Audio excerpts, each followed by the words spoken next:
There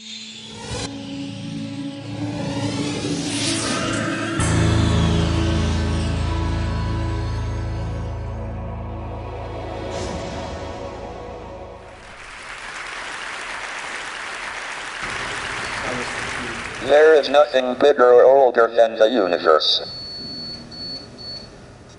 The questions I would like to talk about are: 1. Where did we come from? How did the universe come into being? Are we alone in the universe? Is there alien life out there? What is the future of the human race? Up until the 1920s, everyone thought the universe was essentially static and unchanging in time. Then it was discovered that the universe was expanding. Distant galaxies were moving away from us. This meant they must have been closer together in the past.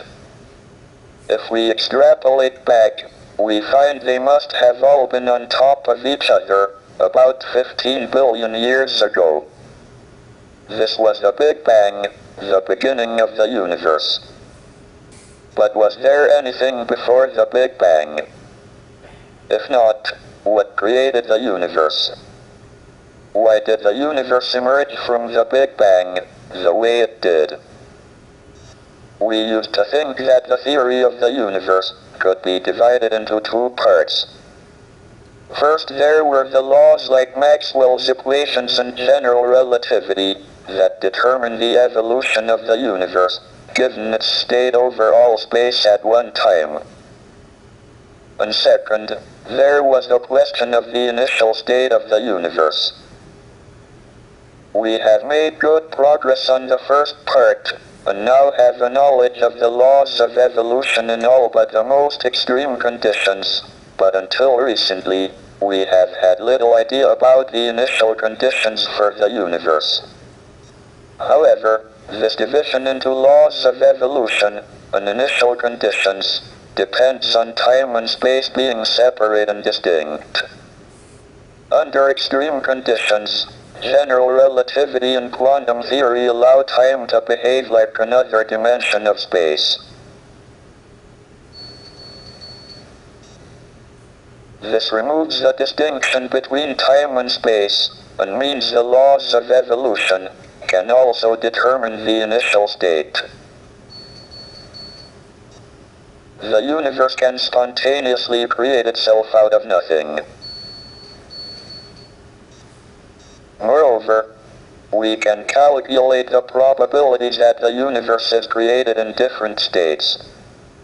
These predictions are in excellent agreement with observations by the WMAP satellite of the cosmic microwave background, which is an imprint of the very early universe. We think we have solved the mystery of creation. Maybe we should patent the universe and charge everyone royalties for their existence. I now turn to the second big question: are we alone, or is there other life in the universe? We believe that life arose spontaneously on the Earth, so it must be possible for life to appear on other suitable planets, of which there seem to be a large number in the galaxy. But we don't know how life first appeared.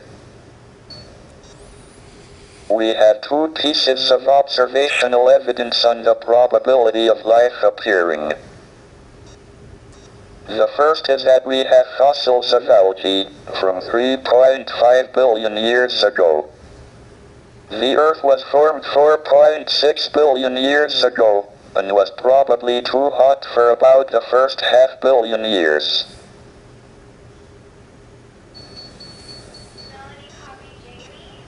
So life appeared on Earth within half a billion years of it being possible, which is short compared to the 10 billion year lifetime of a planet of Earth type.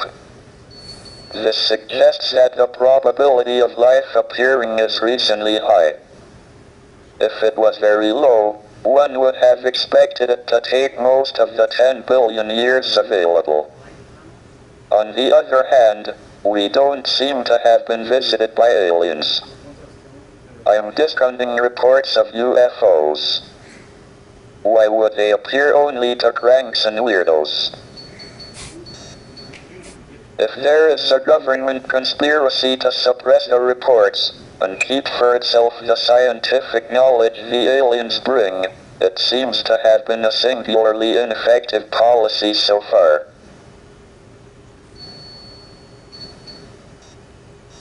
Furthermore, despite an extensive search by the SETI project, we haven't heard any alien television quiz shows.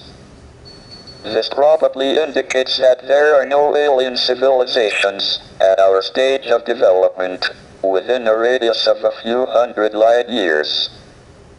Issuing an insurance policy against abduction by aliens seems a pretty safe bet. This brings me to the last of the big questions, the future of the human race. If we are the only intelligent beings in the galaxy, we should make sure we survive and continue. But we are entering an increasingly dangerous period of our history. Our population and our use of the finite resources of planet Earth are growing exponentially, along with our technical ability to change the environment for good or ill. But our genetic code still carries the selfish and aggressive instincts that were of survival advantage in the past. It will be difficult enough to avoid disaster in the next 100 years, let alone the next 1,000 or million.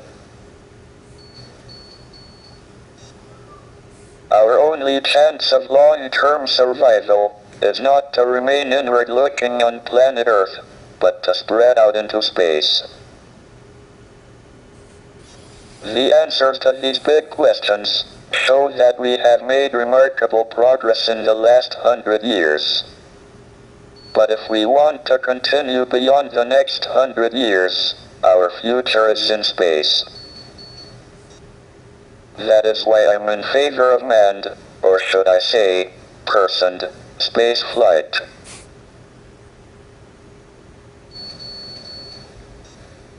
All my life, I have sought to understand the universe, and find answers to these questions. I have been very lucky that my disability has not been a serious handicap.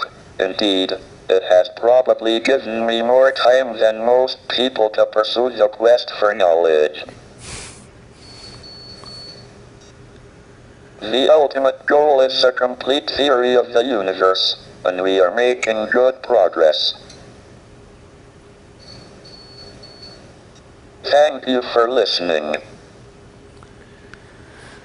Professor, if you had to guess either way, do you now believe that it is more likely than not that we are alone in the Milky Way as a civilization of our level of intelligence or higher?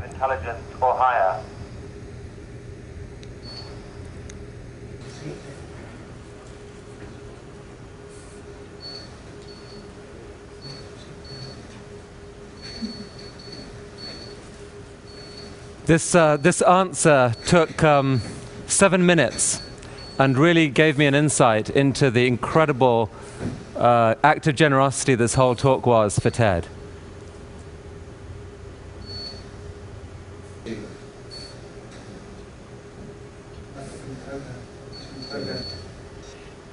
I think it quite likely that we are the only civilization within several hundred light years. Otherwise, we would have heard radio waves. The alternative is that civilizations don't last very long, but destroy themselves. Professor Hawking, thank you for that answer. We will take it as a salutary warning, I think, for the rest of our conference this week. Professor, we really thank you for the extraordinary effort you made to share your questions with us today. Thank you very much indeed.